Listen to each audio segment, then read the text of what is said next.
이 시간 선포되는 이 말씀이 추석 명절 고향집에 방문했을 때 어머니가 차려주신 따뜻한 밥상과 같아서 세상에 지친 우리 영혼을 새롭게 하는 우리 심령의 양식 되시기를 주님의 이름으로 축복합니다. 조선 초기 역사 이야기를 하면서 설교를 시작해 보려고 합니다. 조선을 건국한 태조 이성계에게는 여러 아들들이 있었습니다. 이 중에 후계자를 택함에 있어서 조선 건국에 나름 큰 공을 세웠던 이방원이 있었지만 이방원이 아니라 둘째 부인이 낳은 이방석을 후계사로 삼기로 한 것이죠. 이에 앙심을 품은 이방원이 난을 일으킵니다. 그렇게 형제들을 죽이고 스스로 왕이 되었으니 그가 조선의 3대 왕이 된 태종 이방원이죠. 그런데 아버지 입장에서 이는 불쾌한 일이었습니다. 형제들을 죽이면서까지 왕이 되려고 한 그 이방원을 아들을 괘씸히 여겼고 다시는 얼굴을 보지 않겠다며 한양을 떠나 이성계의 고향 함흥으로 가버린 것이죠. 이때 이성계가 옥새를 함께 가지고 가버린 것입니다. 때문에 아들 이방원의 입장에서는 왕 노릇을 제대로 할 수 없는 상황이 된 것이죠. 이방원은 함흥에 사신을 보냅니다. 아버지를 한양으로 꼭 모셔오라. 하지만 화가 풀리지 않은 이성계는 자신을 찾아온 사신들을 만나지 않고 돌아가지 않은 것입니다.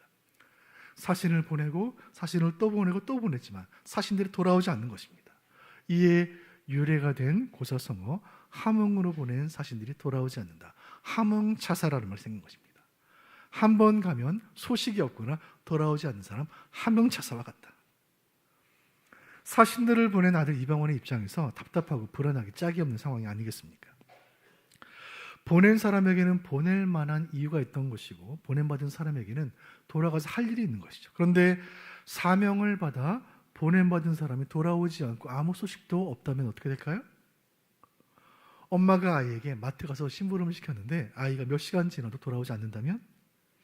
직장 상사가 부하 직원에게 업무를 지시하고 출장을 보냈는데 출장 간지 감감무소식이라면? 이와 같은 함흥차사와 같은 일들이 신앙의 세계에도 일어납니다. 함흥차사 같은 성도들이 있는 거예요. 요한복음 20장 21절 제가 읽어드립니다. 예수께서 또 이르시되 너희에게 평강이 있을지어다. 아버지께서 나를 보내신 것 같이 나도 너희를 보내노라. 나도 너희를 보내노라. 예수님은 제자인 우리를 세상으로 보내십니다. 우리는 예수님께 보냄받은 제자들이에요. 그런데 보냄받은 우리가 보내신 분을 애태우게 만드는 일들이 종종 일어납니다.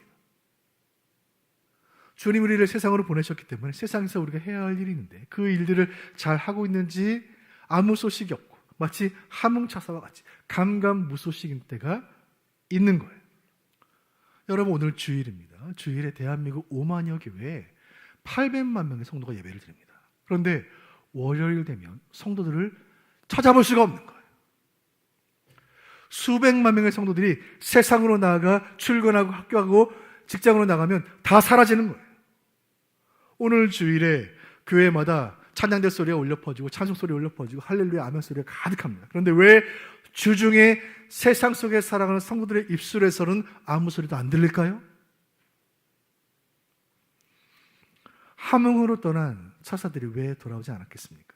두 가지 아니겠습니까? 그 땅이 너무 악했거나 너무 좋았거나 함흥 땅에 있던 이성계가 차사들을 만나주지 않고 돌려보내지 않고 옥에 가두어서 못 돌아갔거나 아니면 함흥 땅이 너무 살기 좋았어.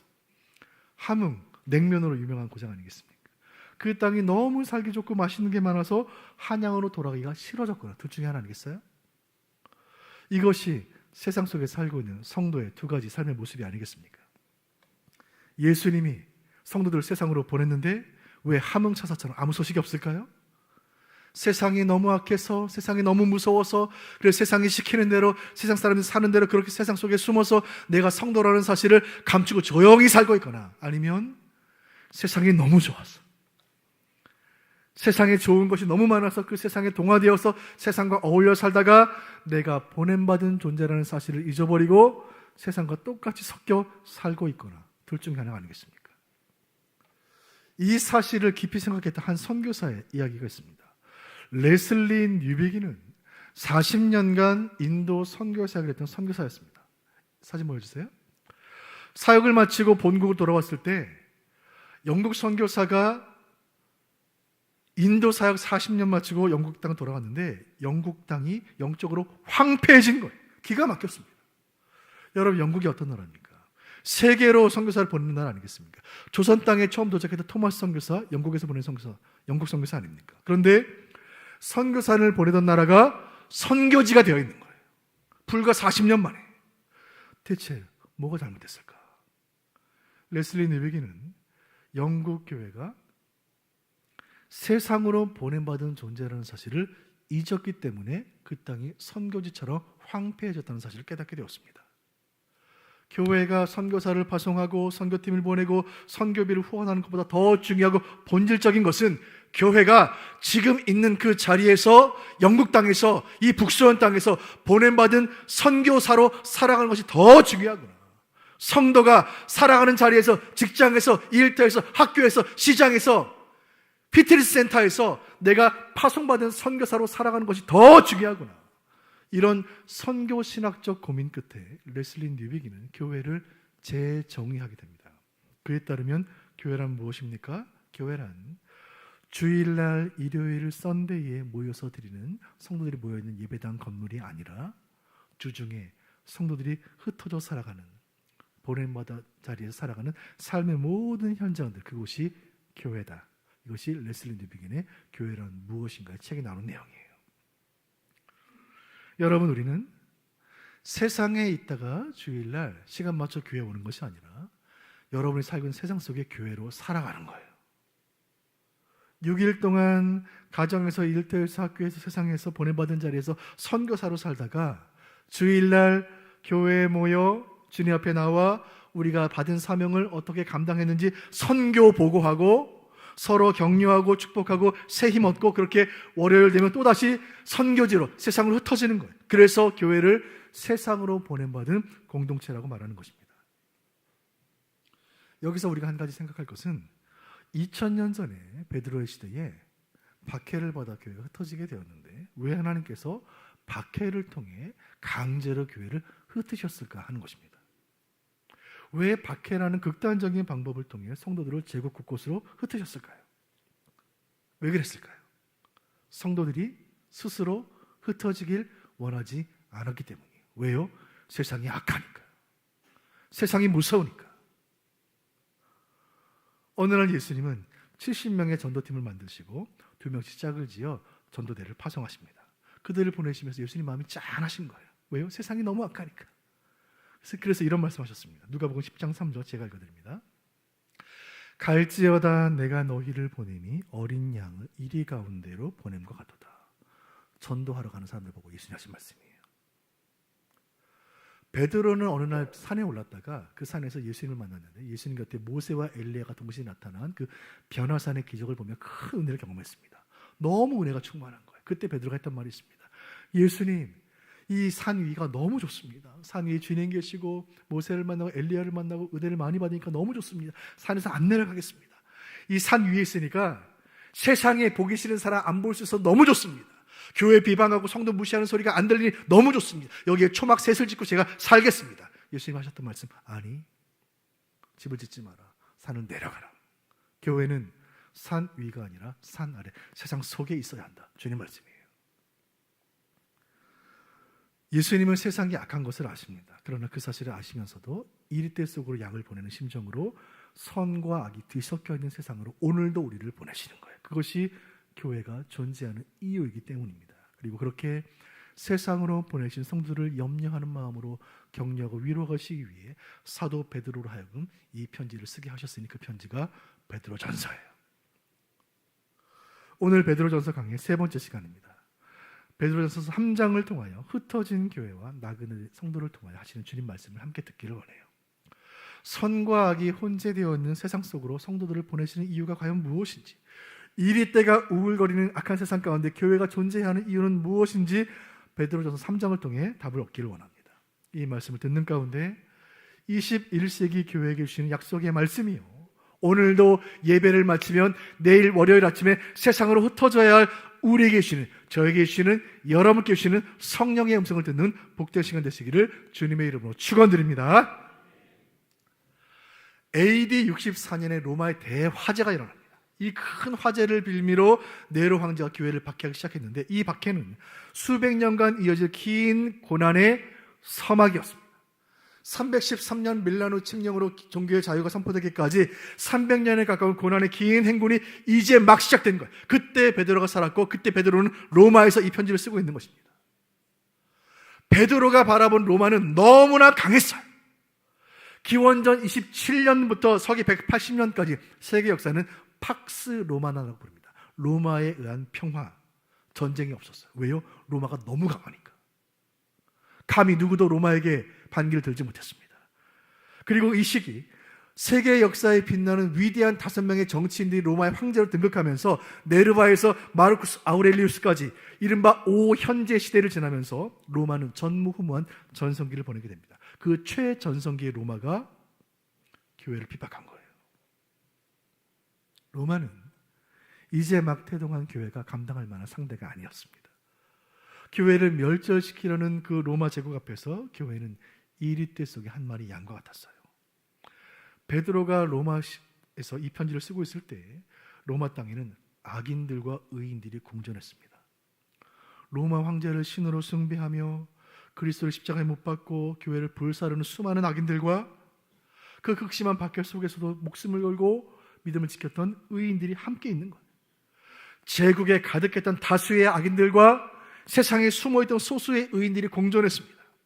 서기 1세기 당시의 역사 사료를 찾아보면 그때 로마 제국 전체 인구와 기독교 인구를 비율을 내보면 0.01%, 10,000명 중에 1명이 예수 믿었습니다. 10,000명 중에 1명. 그렇게 거대한 제국 속에서 홀로 믿음을 지키던 소수의 성도들을 향한 주님의 말씀이 임했습니다. 베드로전서 3장 12절 상반절 같이 보시죠.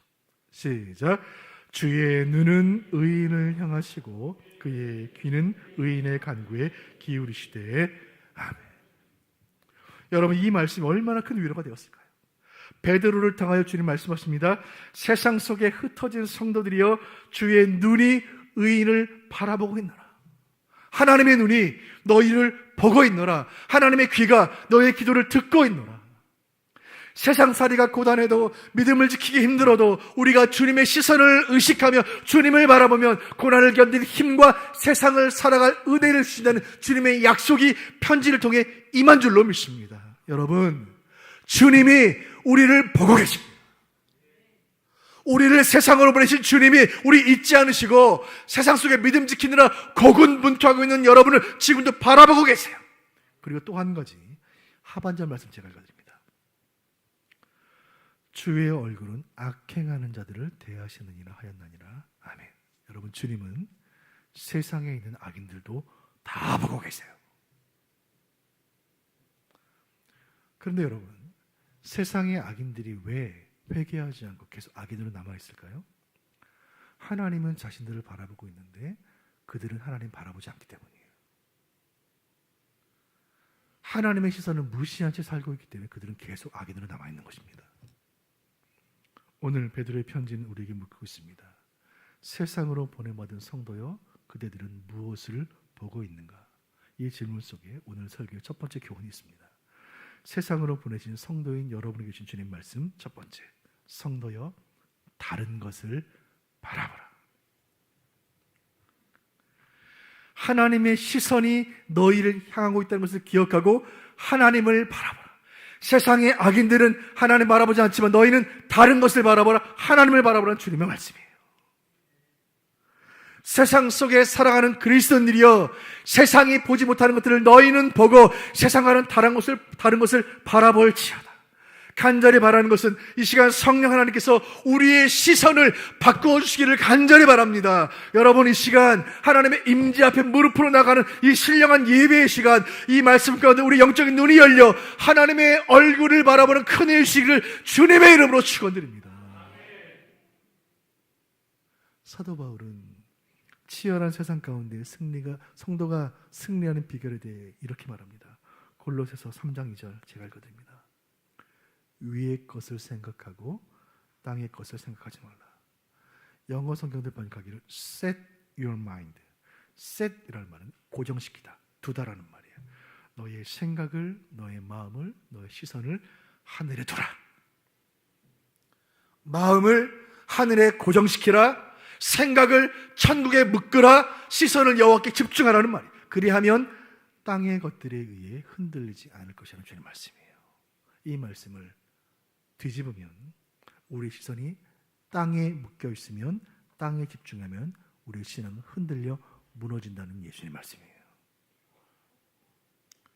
사랑하는 여러분, 우리가 세상 사람들이 바라보지 못하는 하나님을 바라보게 된다면, 하나님께 시선을 맞춘다면 어떤 일이 일어날까요?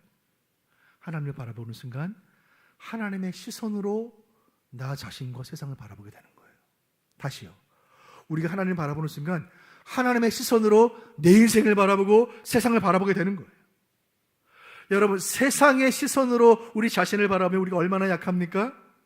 세상의 시선으로 우리를 바라보면 다수의 악인들 사이에서 위축되어 있고 움츠러들어 있고 그저 내 한 몸, 내 한 믿음 지키기도 버거워 지쳐있는 연약하기 짝이 없는 한 사람이 보이는 거예요. 그러나 하나님의 시선으로 나를 바라보면 세상으로 파송받아 보냄받은 자리에서 오늘도 선교사로 살고 있는 하늘 번향을 향해 담대히 걸어가고 있는 순례자가 비로소 보이는 거예요. 세상의 시선으로 교회를 바라보면 교회는 얼마나 약합니까? 세상 속의 소수가 되어 세상을 변화시킬 능력을 다 잃어버린 것 같은, 그래서 오히려 세상의 지탄과 비방 속에 주눅 들어있는 종교인들의 공동체가 보일 뿐입니다. 그러나 하나님의 시선으로 교회를 바라보면 지난 2000년간 변치 않고 교회를 통해 역사하셨던 성령의 임재 가운데 오늘도 진리의 횃불을 높이 들고 복음의 나팔을 불며 세상의 어둠과 싸우는 십자가 군병들의 요새가 보이는 거예요. 이 자리에 있는 우리 모두가 주님의 시선에 우리 시선을 맞출 때에 세상이 보지 못하는 것들을 보고 세상과 다른 것을 보는 믿음으로 우리가 충만해질 때 이 악으로 가득한 세상 가운데 참 하나님의 백성으로 살아가는 은혜 주실 줄로 믿으시기를 바랍니다. 우리가 베드로 전서를 말씀을 통해 듣고 있고 또 필사를 하고 있는데, 베드로 전후서 이 편지를 읽다 보면 이 편지를 처음 받았을 그 2000년 전 1세기 성도들이 상상이 되는 거예요. 로마 제국에서 0.01%로 살아가는 1세기 그리스도인들에게 그 로마는 얼마나 두려웠을까요?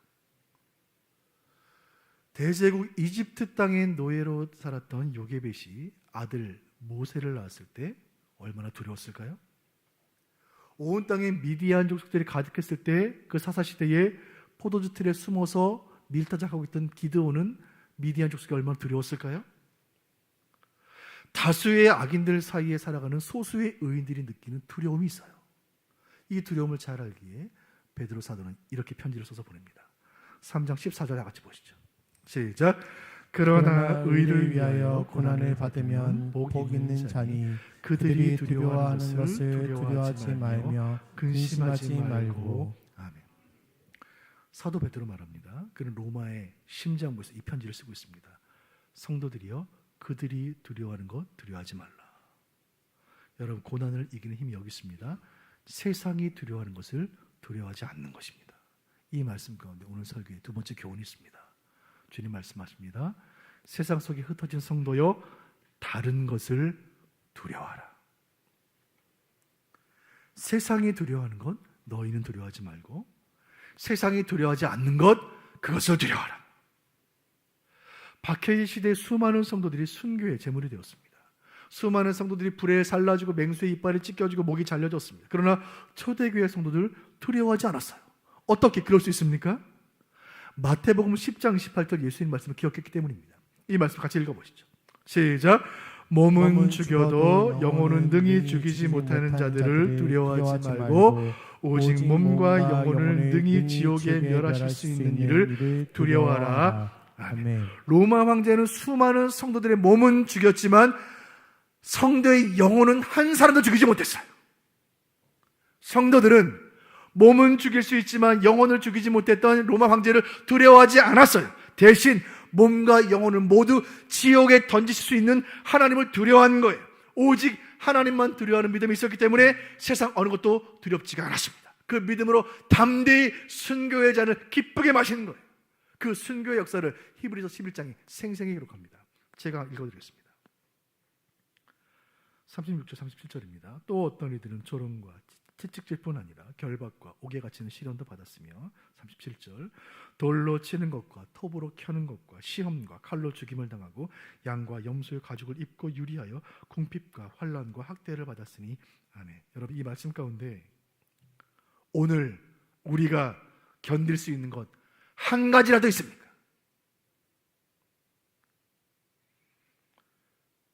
채찍을 견디기는 고사하고 전도하다가 세상 사람들이 툭 던지는 차가운 말 한마디에 모래성처럼 무너지는 것이 우리 연약한 믿음이 아니겠습니까?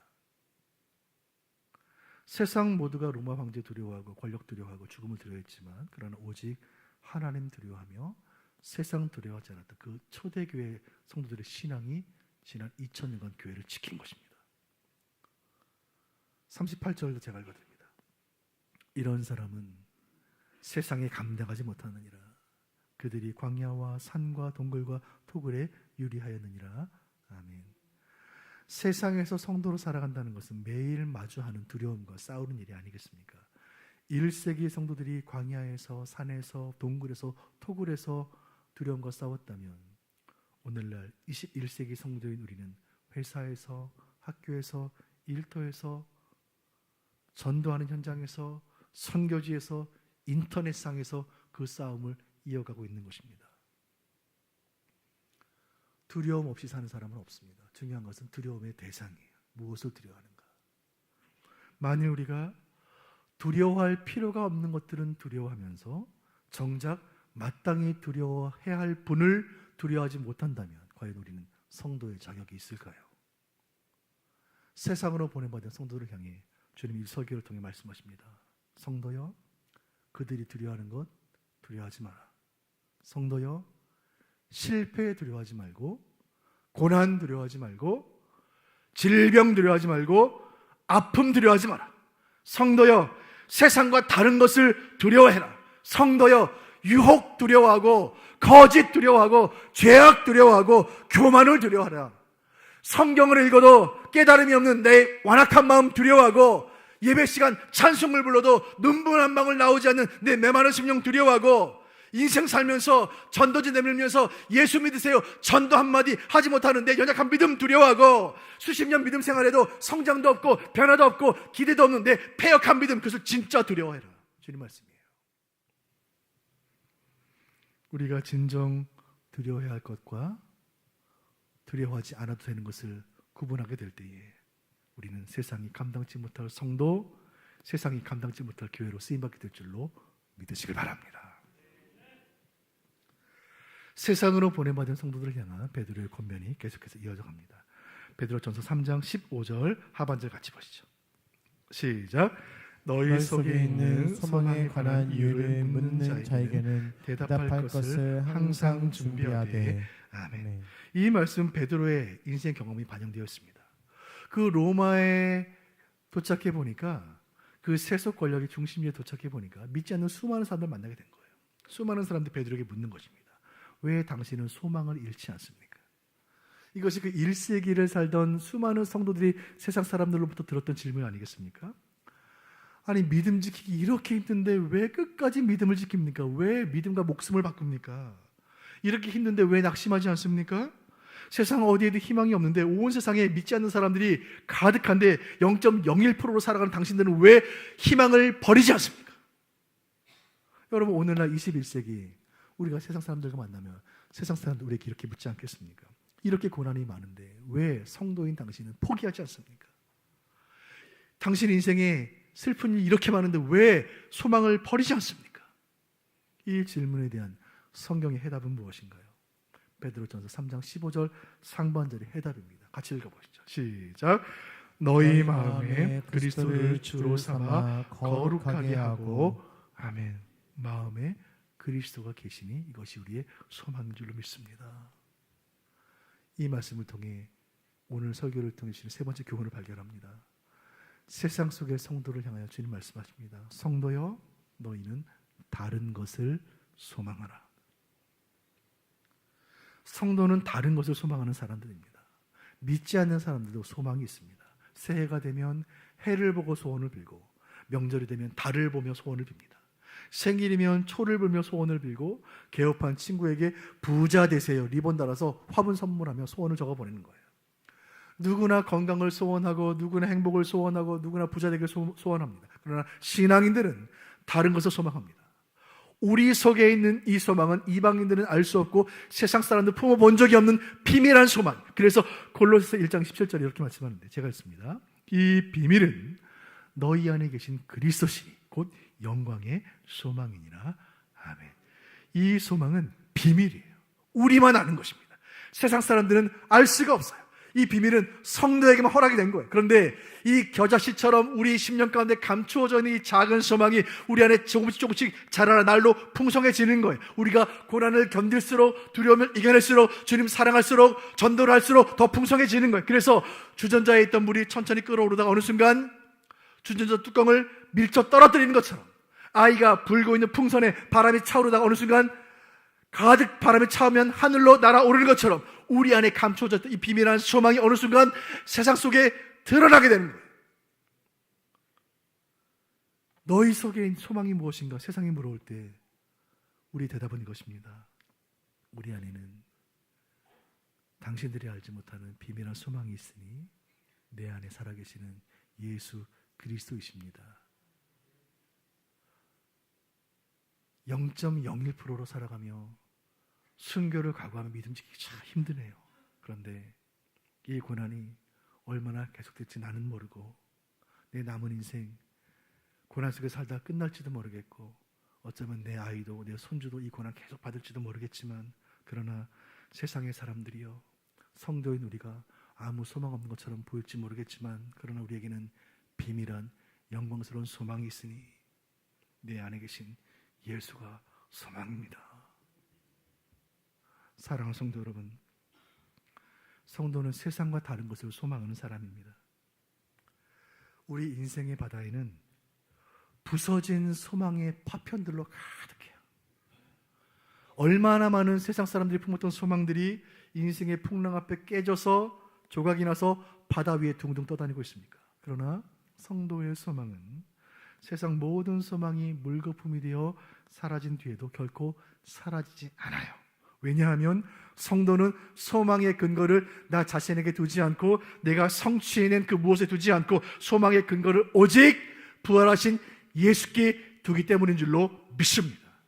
예수께서 부활하신 것이 역사적 사실이든 우리도 부활할 것은 역사적 사실인 것이며 우리가 믿는 하나님은 죽은 하나님이 아니요 살아계신 하나님이시기에 이 소망 붙들고 살아가는 우리 모두는 우리의 품은 소망이 마침내 현실로 이루어지는 것을 두 눈으로 목도하게 될 줄로 믿으시길 바랍니다. 말씀을 맺으려고 합니다. 세상에서 성도로 살다 보면 세상은 온통 악으로 가득하고 선은 소수인 것처럼 느껴질 때가 많아요. 이 땅이 소돔과 고모라 같고 이 땅 어디에도 의인 10명도 없는 것처럼 느껴질 때가 있는 것입니다. 인터넷을 열어보면 쾌락을 추구하는 무수한 영상들 가운데 예수의 피 묻은 복음을 전하는 영상은 희귀한 거예요. 세상에서 성도가 느끼는 저와 여러분이 매일 느끼고 있는 이 외로움과 고독감은 오랜 역사를 가지고 있습니다. 이 땅의 교회가 처음 생겼던 그 순간부터 시작되었던 외로움이고 이 땅에 살았던 수많은 신앙의 선진들이 싸워왔던 고독인 것입니다. 하지만 내가 세상에 홀로 버려진 존재가 아니라 내가 세상으로 보내진 존재라는 사실을 깨닫는 순간 하나님의 나를 이 땅에 보내셨다는 사실이 믿어지는 순간 내 안에 용기와 지혜와 믿음이 차오르기 시작하는 것입니다. 참 어려운 시대를 살았지만 이 한 가지 깨달음으로 인생이 변화되었던 이사야라는 선지자가 있었습니다. 그의 고백을 나누고 말씀을 마치려고 합니다. 이사야 6장 8절 보시죠. 시작. 주께서 이르시되 내가 누구를 보내며 누가 우리를 위하여 갈까 하시니 그때 내가 이르되 내가 여기 있나이다 나를 보내소서 하였더니 아멘. 세상은 악했고 말씀을 환영하지 않았고 은혜를 사모하지 않았습니다. 그 악한 세상을 향하여 누가 갈까? 하나님 말씀하셨을 때 주님 제가 가겠습니다. 저는 세상 구석으로 쫓겨난 나그네가 아니라 세상 끝으로 파송받은 선교사인 것을 제가 믿습니다. 제가 하겠습니다. 제가 하겠습니다. 저를 세상 속으로 보내주십시오. 선지자는 이 고백과 함께 그 패역한 세상 속에 들어가 오실 메시아 예수를 예언하며 세상을 말씀으로 변화시킨 위대한 선지자로 한 생애를 쓰임받게 되었습니다. 그 선지자의 고백과 삶이 저 여러분의 고백이요 삶이 되시기를 주님의 이름으로 축복합니다. 그렇게 또 한 주간 주님께서 보내신 각자의 삶의 자리에서 흩어져 보냄받은 교회로 사명 잘 감당하며 살다가 다음 주일에 해와 같이 빛나는 얼굴 만날 수 있기를 바랍니다.